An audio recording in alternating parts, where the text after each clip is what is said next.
I showed you that Barney between two federal pollies on last night's show. Queensland MP Bob Katter and Ross Cadell from Nats went toe-to-toe outside a public hearing into supermarket prices. Here's some of that exchange. All you're about is the stunt, and this is what you're doing now, isn't it?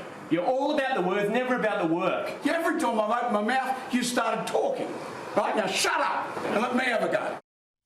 Now, we invited Ross Cadell to join us. He couldn't be here, but the man himself, Bob Katter, joins us from Brisbane. Thanks for joining us, Bob. Look, I want to get into the substance of all this in a moment too, because it's critical for farmers and consumers. But first up, that display yesterday, that's no way to carry on a political debate, is it? Absolutely not. I mean, we were having a demonstration, as we're entitled to do in a democracy. And this bloke came down, and every time I tried to speak, he started screaming. And it was screaming personal invective at Andrew Gee, the Member of Parliament, that had called. Now, he's supposed to be objective, and he certainly was partisan pro-Woolworths and Coles. All I was trying to do was hold up a picture of potatoes, and the price at Woolworths was $4.50 on those potatoes. Well, on that day, the price to the farmers was between 40 and 50 cents. It's a markup of 800%. Yeah, it's a big issue. I'll come to that in a moment. It's just outrageous. But here's the way that you went back at Ross Cadell. It was pretty aggressive. Don't keep interrupting me. Do you hear me? Don't keep interrupting me. I have a right to have a say. You don't know you don't. Yeah, pretty aggressive stuff, and he was having a go at you for those pig outfits and political stunts. Is this distracting everyone from what you're really trying to talk about? I tried to talk. I just tried to bring up this issue of potatoes. I tried 6 times. Now, what do you expect me to do at the end of 6 times? Just let him take control of our media conference. Just give it to him. We're not allowed to speak. What do you expect me to do? Now, where I come from, we have a solution to those problems, and I'm sorry. Yes, I'm a Cloncurry boy, and I won't be apologising to anyone for that. Now, he said it was a stunt.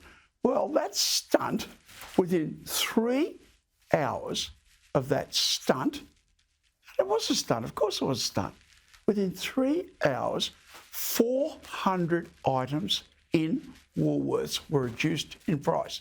And they made a media statement out of it. They weren't hiding the fact. Yeah, all right, we concede your point. We'll do something about it. I mean, we got something done about it. Now, what we're proposing is 100% maximum markup. I mean, even that is ridiculously high on food items. But we'll go along with 100%. Excluding the Ma and Pa stores and let's get ones. Like another Queenslander in Peter Beattie, you're prepared to call a political stunt a political stunt. You can't deny it's a stunt when you get men dressed as pigs there. But you're right, this is getting to a really crucial issue. Now, we're talking about supermarket prices. On the one hand, you've got consumers complaining that prices are too high, the cost of living, inflation and all that. And then on the other hand, you've got suppliers, farmers, who are supplying the products at the same price for years on end, and all their input costs are going up, and yet they're seeing no better return from the supermarket. Seems to be the clear argument, even though, as you say, the markup from the supermarkets is extreme. So what is the solution here? How do you give a fairer price to the producers without putting the squeeze on consumers? In Europe, they introduced 100% markup on food items, and I won't go into the details of how or why, but in Europe, they introduced 100% markup. So we're advocating 100% markup and the reduction of the supermarket giants down to 20% from around 90% where they are now. Now, if you want to contest me on the 90%, I'll give you why it is 90%. Now, no other country in the world has 36%. There's not a single country on earth where the big two have 36%. You're talking about share of the market. You're talking about 90% share of the market share. Yep. Food, the share of the food market, right? No other country on earth would allow this to happen. But here, they've had 15 inquiries. Every time we turn the heat on, whether it's running around in ridiculous suits to try and get some attention to bear upon this terrible problem, or whatever, they have an inquiry.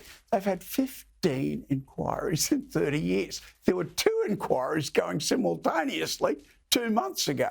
And as Winston Churchill said, if you absolutely must not do it, then you must have an inquiry.